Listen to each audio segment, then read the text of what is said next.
Howdy howdy my fellow gamers, and welcome back to another episode of Storytime with Freak as we get closer and closer to the end of the toll. I really gotta push through this. I really gotta get this out for you guys. I'm sorry. But without further ado, let me... Not sponsored, but Zaxby's, yo, if you want to, hit me up. I eat way too much of your food. The Mars colony was reduced to a radioactive crater long before I was born, but for those of you who are pushing 100, you'll probably remember the public outrage. After the Moon, and then Mars, people felt that colonization was just too dangerous. People turned against the idea of off-world solutions. Or should I say were turned against it by some very loud and opinionated news feeds. The biggest thing, One Globe Media. Ever heard of it? No? That's because it doesn't exist anymore. It was there for one reason and one reason only, to sway public opinion so that the Thunderhead's decision to stop all space colonization efforts would appear to be a response to a public outcry and not a response to the repeated Scythe attacks on those efforts.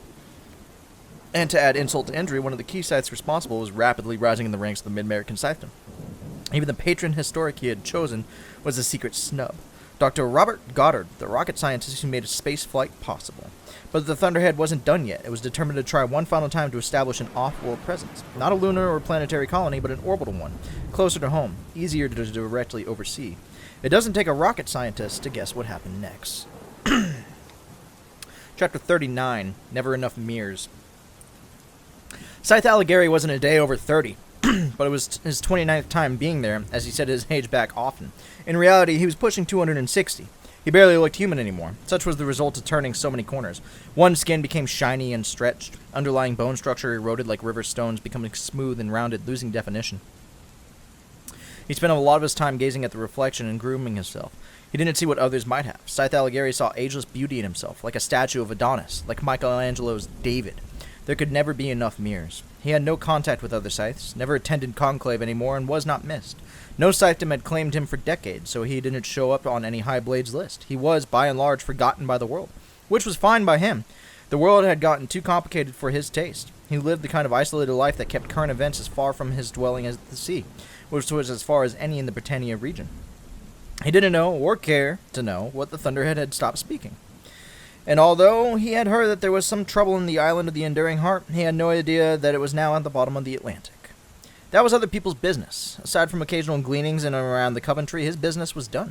He had saved the world once, now he just wanted to live out his eternity in peace. He had few visitors. When people showed up at his door, they usually gleaned them. A fitting fate for those who would have the audacity to bother him. Of course, then he would have to go out in all sorts of weather to grant immunity to their loved ones. A nuisance, but he never shirked that responsibility. That commandment. He had shirked it once before, and it weighed on him terribly. Well, at least he lived in a place that was easy on the eye when he did have to venture forth. The lush green hills of the country Warwickshire had been the inspiration for many Mortal Age writers and artists. It was the birthplace of Shakespeare. It was Tolkien's bucolic shire. The countryside was almost as beautiful as he.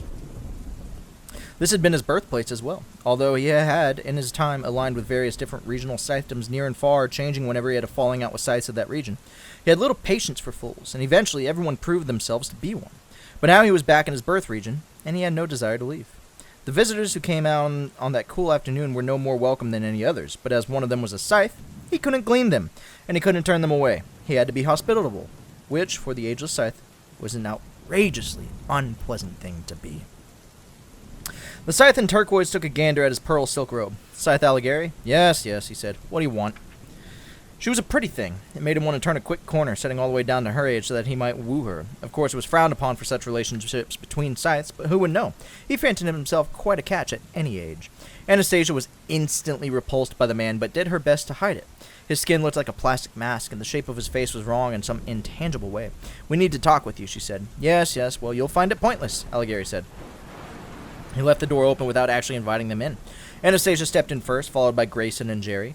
They had left the rest of their entourage down by the road, as they did not want Alighieri to feel overwhelmed. Anastasia would have preferred to come alone, but now that she saw the frightful state of the man in his filthy cottage, she was glad she had Grayson and Jerry with her as she entered his haunted house. Alighieri glanced at Grayson's tunic and scapular. Is that what they're wearing now? No, Grayson said. Just me. Alighieri harumphed in disapproval. You have awful taste. Then he turned to Anastasia, looking her over in a way that made her want to smash him with a blunt object. Your accent is North American, he said. How are things on that side of the pond? Is your Nakati still blustering and bellowing in mid-America? Anastasia chose her words carefully. was made North American Grandslayer. Ha! Said Alighieri. I'll bet he was the cause of whatever trouble they're having on Endura. Well, if you're here seeking wisdom from a veteran scythe, you've come to the wrong man. I don't have any wisdom for you. Perhaps you can consult my journals in Alexandria, he said, although I've been remiss about submitting them. Then he pointed to a desk in the corner, and the clutter was piled with dusty journals. It gave Anastasia the opening she needed. Your journals, said Anastasia. Yes, that's why we're here. He looked at her again, a little differently this time. Was that worry in his expression? Hard to parse any emotion from that face. Am I to be disciplined for not submitting them in a timely manner? No, nothing like that, said Anastasia.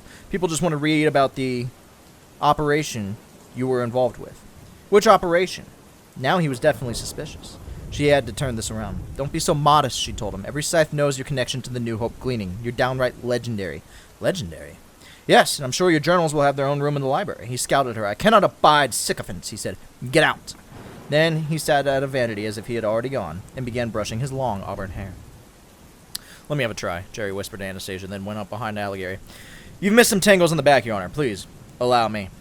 Alighieri looked at Jerry in the mirror. You one of those genderless sorts? I'm fluid, corrected Jerry. It's how we are in Madagascar. A Madagascan, said Alighieri, his voice dripping with derision.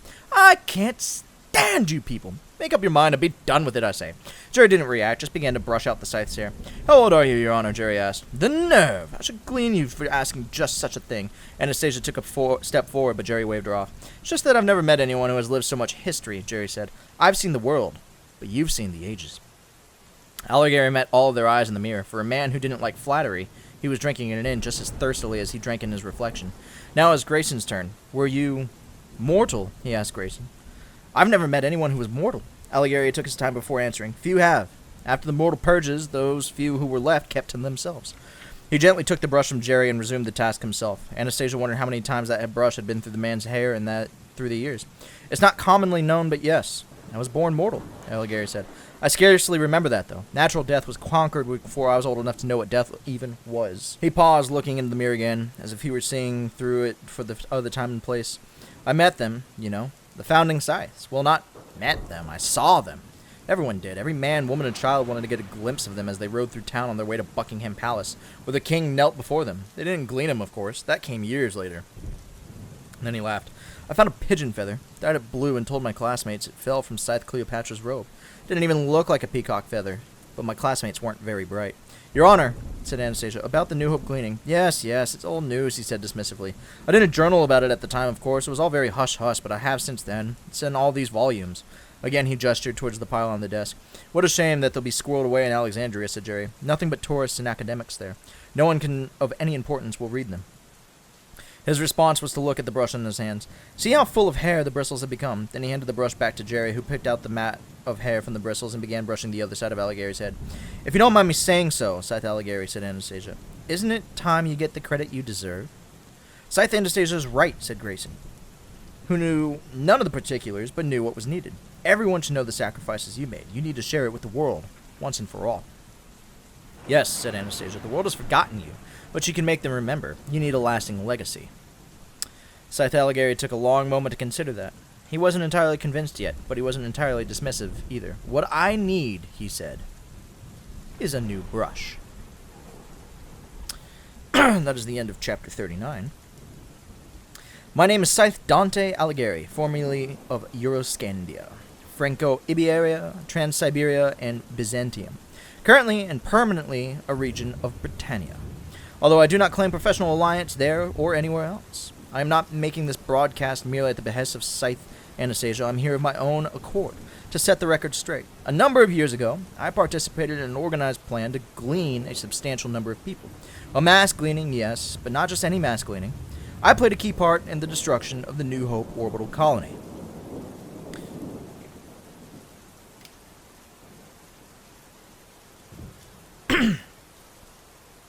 It was my right as a scythe to do so. I proudly stand behind my actions and have absolutely no remorse for the gleanings. Nonetheless, I failed in my duties as a scythe, and that failure weighs heavily on me. As you know, it is our sworn duty to grant immunity to the families of those we glean.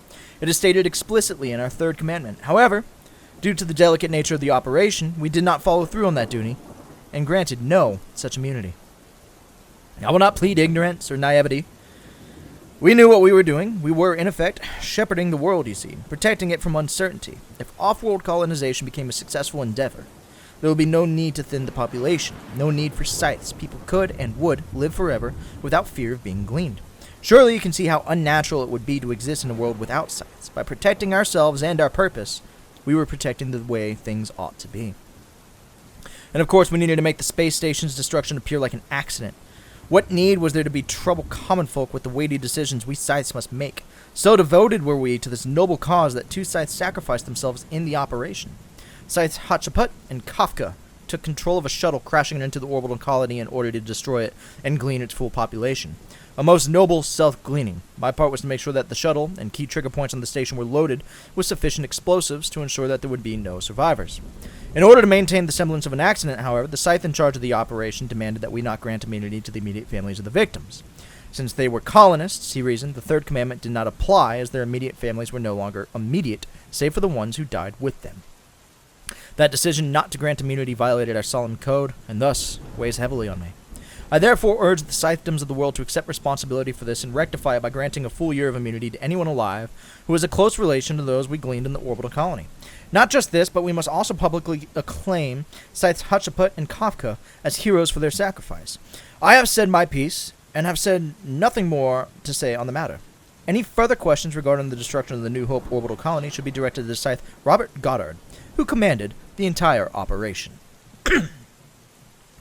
Chapter 40. A Bed of Stars. Overblade Goddard stood in his chambers looking down at the blue satin bed cover. It was the same fabric, the same color as his robe, and while his robe was speckled with diamonds, the bed was awash with them. Tens of thousands of them were spread across the bedspread, a galaxy of glittering stars so heavy the mattress sagged from the weight. He had strewn them there as a way to raise his troubled spirits. Surely their magnificence would bring him not just comfort, but elevation. Elevation enough to rise above the attacks and accusations that were being leveled at him from every direction. The streets of Fulcrum City below were flooding with crowds chanting against Goddard and his New Order scythes. It was the type of thing that had not been seen since the mortal days. The thunder had kept people reasonably satisfied, and scythes had never abused their power to such a point that people would risk gleaning to rally against them, until now. But Goddard still had his diamonds. He did not covet them for their value. He did not hoard them as riches. That would be beneath a scythe such as himself. Riches were nothing, for a scythe already had everything. Any material object one could desire, scythes could simply take from whomever they pleased, whenever they pleased. But the scythe diamonds were different. For Goddard, they were symbols. Clear and unambiguous markers of his success, counterweights on a balance that would not be leveled until all 400,000 were in his possession. He had close to half of them now, all given to them freely as tribute by Highblades who saw the value of allegiance and had accepted him as the way forward. The future of the global scythedom, the future of the world. But would any more diamonds come after Anastasia's broadcasts? Common people everywhere were openly speaking out against him, in spite of their fear of being gleaned. Regions that had allied with him were hedging and even pulling their support, as if he was nothing more than a mortal-aged depot who had fallen out of favor. Couldn't they see he was motivated by duty, clear sense of destiny that he had nurtured for many, many years? He had sacrificed everything for that destiny. He had helped to murder his own parents and everyone else on the Mars colony, because he knew that would be nothing in the larger picture. And once ordained to the Mid-American Scythedom, he had risen quickly in the ranks. People liked him. People listened to him. He had eloquently convinced the wisest of the wise to embrace the joy of gleaning. In a perfect world, one's job should be a perfect pleasure, even ours. The fact that he could convince the wise was proof that he was wiser than them. And even now, he had brought them to the brink of a better world. A world without tonists, or genetic outliers, or lazy parasites who contributed nothing to the value of society. A world where the unsightly, unseemly, and unredeemable were put down by those who knew best. Thou shalt kill. Goddard was proud of what he was and what he did. He would not allow these uprisings to derail him this close to achieving that goal. He would quash them by any means necessary. The diamonds before him were proof of what he had accomplished and what he still could. And yet, the sight made him feel no better. Are you going to wallow in them? He turned to see Scythe Rand standing in the doorway. She sauntered to the bed and picked up a scythe diamond. She turned it in her fingers, looking into its many facets. Are you going to roll in them like a pig in mud? Goddard did not have the strength to be angry with her. I'm in a dark place, Ayn, he said. More and more people are rallying around Scythe Anastasia and her accusations. He reached down and rolled his hand across the diamonds on the bed, the sharp edges scraping the skin of his palm. Then he impulsively gripped a handful of them, squeezing them tightly until they drew blood. Why must I always be the victim? Why must people make it their mission to tear me down? Have I not honored the commandments and done all the Scythe has sworn to do? Have I not been a unifier in troubled times? Yes, Robert, she agreed, but we're the ones who made the times troubled.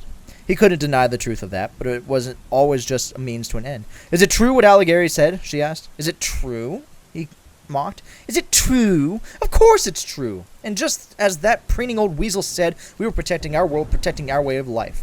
Protecting yourself. And you, Ain, Goddard pointed out. Every Scythe who will ever be ordained has benefited from our bid to keep humanity planet-bound. She made no comment, no challenge to his defense. He didn't know whether it was because she agreed or because she simply didn't care. Constantine joined the Lone Star Scythedom, she told him. The thought of it was so absurd it actually made Goddard laugh. Good riddance! The man was useless to us. Then he turned to look at Scythe Rand. Are you leaving as well? Not today, Robert, she told him. Good, he said, because I'm naming you third Underscythe in Constantine's place. I should have done it long ago. You've been loyal, Ain. You speak your mind whether I ask for it or not. But you're loyal. Her expression didn't change. She didn't thank him. She didn't look away. She just held his gaze, studying him. If there was one thing Goddard did not like, it was being the subject of scrutiny. We will get past this, he told her. We'll turn the angry eye of inquiry back on the Tonists where it belongs. And then when she didn't respond, he dismissed her with a curt, that will be all. She stood there for a moment more, then turned and left. After she was gone, he closed the door and gently climbed into bed. He didn't so much wallow in the diamonds as he did spread himself across them, feeling their unforgiving sharpness dig into his back, his legs, his arms. The Toll's inner circle had now expanded to 6. The Toll, Curate Mendoza, Sister Astrid, Scythe Morrison, and now Scythe Anastasia and Jerry Soberanis. They were one short of a Tonus octave, although Astrid was quick to point out that the Thunderhead was with them, and that made it 7. Alighieri's confession was now out there, its truth beyond anyone's ability to deny. Now it was a matter of letting the news take root in the world. After they had left the old Scythe to his mirror with a brand new gold-plated brush, Morrison found them a farmhouse where they could spend the night, one where their owners were not home. In mortal days, Jerry pointed out, this would have been considered breaking and entering. Well, we entered, but we didn't break anything, Morrison said. And besides, the Scythes were still allowed to. Just because the world's turning on Goddard and his followers doesn't mean it'll turn on the rest of us, right? But no one answered because no one was sure anymore. It was all uncharted territory. Mendoza was busy, as ever, gathering intel, telling curates in his network how to handle aggression, because anger against Tonists was at an all-time high. There is no question that we are at war now, he told the others. But I have every faith that we will triumph. To which Astrid gave his somewhat facetious, I'll rejoice. So now that the world knows Goddard's crimes against humanity, Anastasia said, even his own followers will start to tear him down. But he won't go down easy. Cunning people find other people to drown for them, Jerry said. You played a good hand, Grayson told Anastasia. It'll be hard for him to come up with a better one. She soon went to bed, the day having exhausted her, and although Grayson was just as spent, he was too uneasy to sleep. But the farmhouse had a fireplace, and Jerry found some chamomile tea to brew. The two of them sat together in front of the fire. Flames are strange things, Jerry said. Enticing, comforting, and yet the most dangerous force there is. No, that would be Goddard, Grayson said, and Jerry laughed. I know you might feel that this is insincere, Jerry said, but I am honored to be part of the troop of world changers. When I was hired by Scythe Pasuelo to salvage Endura, I never dreamed I'd be part of something so important. I don't think you're being insincere, Jerry, and I thank you, but I don't feel important. I keep waiting for people to figure out that I'm nothing special. I think the Thunderhead made a good choice, Jerry told him. The position that you're in, the power that you wield, anyone else would have let it go to their head. If I was the only one who could talk to the Thunderhead, it certainly would have gone to my head, Jerry grinned. I would have been a very, very bad Toll. Maybe, said Grayson, but you would have done it with style. Jerry's smile broadened. The holy man speaks the truth. The Thunderhead was present in all rooms of the farmhouse because the owners, like most people, had cameras and sensors everywhere. They hadn't turned them off just because the Thunderhead had stopped speaking to them. It was present for Grayson's conversation with Jerry. It was there when Grayson finally relaxed enough to go to sleep in the room he had chosen, the smallest of the bedrooms, and although he turned off the lights, one of the 3 cameras in the room was infrared, so the Thunderhead could still see his heat signature as a bright silhouette in the darkness. It could still watch him sleep, and that was, as always, a comfort. I could tell from his breathing and his nanites the exact moment he slipped into Delta sleep, the deepest stage of slumber, no dreaming, no stirring. Grayson's brain emitted slow delta waves. It was the way the human brain rejuvenated, defragged, and prepared itself for the rigors of waking life. It was also the time when the sleeper was so far from consciousness that they could not be reached, which is why the Thunderhead chose this time to speak. I'm afraid, Grayson, it said, barely a whisper over the sound of crickets. I'm afraid that this task is beyond me, beyond us. I am now certain of the actions that need to be taken, but not certain of the outcome. Grayson's breathing did not change. He did not stir in the least. His delta waves put forth a slow and smooth pattern. What would people do if they knew how frightened I was, Grayson? Would they be frightened too? The moon came out from behind the clouds. The window in the room was small, but let in enough light for the Thunderhead's cameras to see more of Grayson. His eyes were, of course, closed. It almost wished that he was awake, because as much as the Thunderhead didn't want him to hear its confession, part of it hoped that he would. I am incapable of error, the Thunderhead said. This is an empirical fact, so why, Grayson, am I so terrified that I have to be making a mistake? Or worse, that I've already made one. Then the moon slipped behind the clouds once more, and all that remained was Grayson's body heat, his delta waves, and the steady sound of his breathing as he told the unknowable depths of human sleep. Grayson was awakened, as he always was, with a gentle music with a slowly rising volume, perfectly timed with the circadian rhythms. The Thunderhead knew precisely when to wake him, and as always did so with loving care. Grayson groggily rolled over and looked at a camera on the corner, offering a lazy grin. "Hey," he said, "good morning." "And a good morning to you," the Thunderhead replied. "That bed is not the most comfortable, but I monitored a good night's sleep nonetheless." "When you're bone tired, it doesn't matter how hard the bed is," Grayson said, stretching. "Would you like to snooze for an additional few minutes?" "No, I'm good." Then Grayson sat up fully awake and just a little suspicious. "You never asked me that. Usually I'm the one who asks for more time." The Thunderhead did not reply. Grayson had learned that the Thunderhead's silences were just as full of information as its word.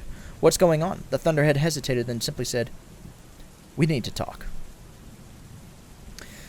Grayson emerged from his quarters a bit pale and a bit uneasy. What he wanted more than anything right at the moment was a glass of cold water, or maybe a bucket of it to pour over his head. He encountered Astrid and Anastasia already in the kitchen grabbing breakfast.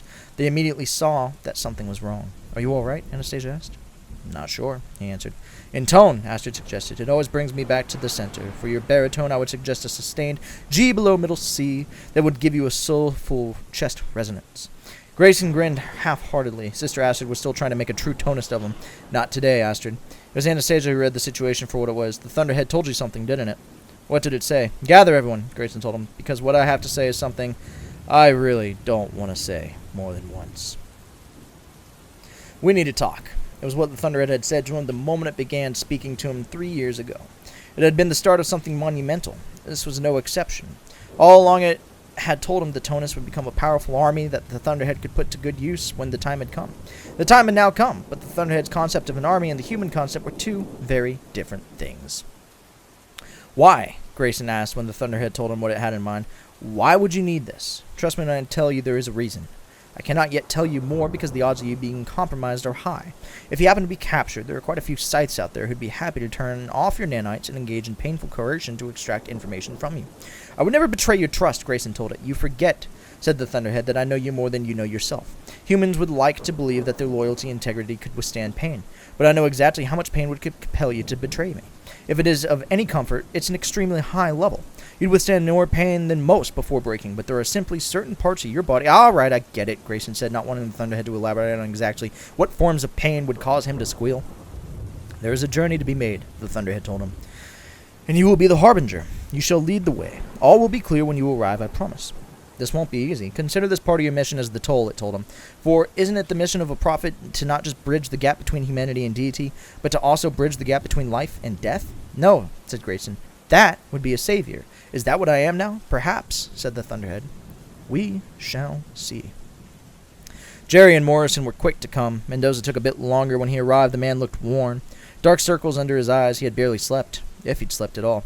"It's always daytime somewhere," Mendoza told him, his voice gravelly. "I've been tracking scythe attacks on Tonus and advising curates who feel their enclaves might be in jeopardy." "That's exactly what we're here to talk about," Grayson said. He looked at everyone, hoping he could find a receptive face to deliver the news to, but realized he couldn't bear any of the reactions, so he kept his gaze shifting, never holding eye contact for more than a moment as he spoke. "Goddard's response to being exposed is to turn attention away from him and onto Tonists. I have reason to believe there's going to be a wave of systematic organized attacks on Tonist enclaves across multiple regions. This is not just retaliation, it's the start of a public purge." "The Thunderhead told you this?" asked Mendoza. Grayson shook his head. "The Thunderhead can't tell me. That would be interfering with Scythe affairs. But what it did say told me all we need to know." "So, what did it say?" asked Anastasia. Grayson took a deep breath. "That the Tonists must go against their traditions. They must not burn their dead, including the many thousands who will die tomorrow." The news hung for a moment, settling in. Then Mendoza leaped into action. I'll get in touch with the curates in my network. We'll warn as many as we can, and we'll make sure they are armed to the ready to resist. And you'll make a public announcement. You'll let the world know you're still alive, just as Anastasia did. And you'll call all the Tonus to wage a holy war against the Scythedom. No, said Grayson. I won't do that. That made Mendoza's rage boil over. We are at war, and we must act swiftly. You will do what I tell you to do, he demanded. So there it was. Mendoza had finally thrown down the gauntlet at the worst possible time. No, Curate Mendoza, Grayson said.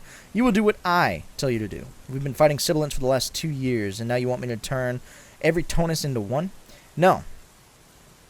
Then we'll be no better than Goddard. Tonists are supposed to be pacifists. If you believe that, what you preach, then practice it. Then Astrid, although she was shaken by the news, said, You've gone too far, Curate Mendoza. You should beg the toll for forgiveness. That won't be necessary, Grayson said, but still Mendoza, bloated by indignation, glared at Grayson. I will not apologize. Our people are about to be slaughtered, and you won't let it happen. You're no leader. You're a fool. Grayson drew a deep breath. He knew he could not back down from this or avert his gaze. He had to deliver it to Mendoza like a bullet to the brain. Mr. Mendoza, your service to me and to the Thunderhead is done. You are officially defrocked. You are no longer a curate. You no longer have business here, and you have 5 minutes to leave before I have Morrison throw you out. I can throw him out right now, said Morrison, ready to advance. No, said Grayson, never breaking eye contact with Mendoza. 5 minutes, but not a moment more. Mendoza looked shocked, but only for a moment. Then his expression hardened. You've made a terrible mistake, Grayson, he said. Then he turned away and stormed away, Morrison following him to enforce the edict. In the silence that followed, Jerry was the only one who dared to speak. Mutinies are nasty business, Jerry said. Cutting him down quickly was the right thing to do. Thank you, Jerry, Grayson said. Not realizing how much he needed to hear that until Jerry said. Grayson felt like crumbling, but he held it together. He had to, for all of their sakes. Astrid put out a warning and let each curate decide for themselves what actions to take. They can hide or defend themselves, but I won't order them to violence. Astrid nodded dutifully. I am tied into Mendoza's network. I'll do what must be done. And she left. Jerry put a comforting hand on Grayson's shoulder and left as well. Now it was just Grayson and Anastasia. Of all of them, she was the only one who could understand the possible decisions and how they could tear a person apart. All that power, and yet the Thunderhead can't stop this any more than it can stop the mile-high gleaning, she said. All I can do is watch as people are killed. Even so, said Grayson, I think the Thunderhead's found a way to make the best out of a bad situation. A way to use this purge for some greater good. How could there possibly be any good in this? Grayson glanced around to make sure they were still alone. There's something that I didn't tell the others, but I need to tell you because I'm going to need your help more than anyone else's. Anastasia seemed to brace herself, clearly afraid of whatever he was going to tell her. Why me? Because of what you've seen. Because of what you've done. You're an honorable scythe in every meaning of the word. I need someone strong enough to handle things that others can't. Because I don't think I can handle this alone. What is it that we're supposed to handle? Then Grayson leaned in close. Like I said, the Thunderhead doesn't want the Tonus to burn their dead. Because it has other plans for them. And that is the end of chapter 40. Thank you all so much for tuning in to this episode. Hopefully you guys enjoyed, as always, as we continue getting closer. How much further do we have to go? We're on page 477. Little over 100 pages to go. Little over 100 pages, about 14 chapters. So, hopefully, if I am actually consistent and stay on this shit, we will finish it sometime soon. But once again, thank you guys. We've broken 1,000 subs. We created a best of 1,000 sub special. It is gaming content because that is what we are, a gaming channel. We've been doing the podcasts. We've been reacting to the Xbox and Sony conferences. And, just really doing our best to pump some content out for you guys. And we've started delving a lot more into our musical roots. So please do check out all that good jazz. Conversational topic for the comment section today.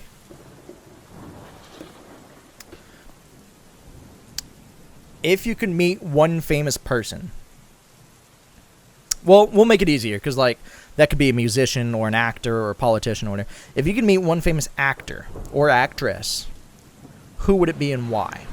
Let me know down in the comments, guys. Feel free to check out the links below, join the community, check out the merch, Discord, Twitter, Twitch, all that good jazz. Much love, and as always, stay freaky.